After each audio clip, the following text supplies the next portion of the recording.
सकाळ माध्यम समूह, डिलिव्हरिंग चेंज ऑफ फाउंडेशन आणि मलेशियन सरकारचं पेमांडू यांनी मुंबईमध्ये संयुक्तपणे आयोजित केलेल्या वॉटर लॅबमध्ये पाण्याच्या सुयोग्य नियोजनासाठी सांगोपांग चर्चा केली जाते। या वॉटर लॅबला शिवसेनेच्या खासदार भावना गवळी यांनी भेट दिली आणि या उपक्रमाचं स्वागत केलं। पाण्याच्या प्रत्येक थेंबातून जास्तीत जास्त उत्पादन घेऊन बळीराजाचं जीवनमान उंचावण्यासाठीचा प्रयत्न सकाळ माध्यम समूह आणि डिलिव्हरिंग चेंज फाउंडेशन यांच्यातर्फे आयोजित करण्यात आलेल्या वॉटर फॉर ऑल या उपक्रमातून केला जातोय।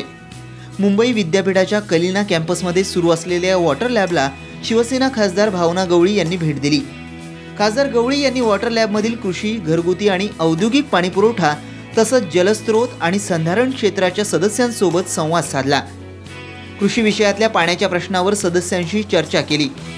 केंद्र सरकारकडून शेतकऱ्यांना नवीन विहिरीसाठी मिळणारं अनुदान वेळेत न मिळाल्यानं शेतकऱ्यांचं फार मोठं नुकसान होत असून प्रशासकीय यंत्रणा गतिमान करण्याची आवश्यकता खासदार गवळी यांनी व्यक्त केली। पाण्यासारखा प्रश्न एकटं प्रशासन सोडवू शकत नाही, तर त्याला सांघिक प्रयत्नांची जोड देण्याची गरज आहे। सरकारी अधिकारी, सामाजिक संस्थांचे प्रतिनिधी आणि जलतज्ञ मिळून या विषयावर काम करत असल्यानं त्यातून नक्कीच सकारात्मक मार्ग निघेल असा विश्वासही खासदार गवळी यांनी व्यक्त केला। साम टीव्ही, मुंबई।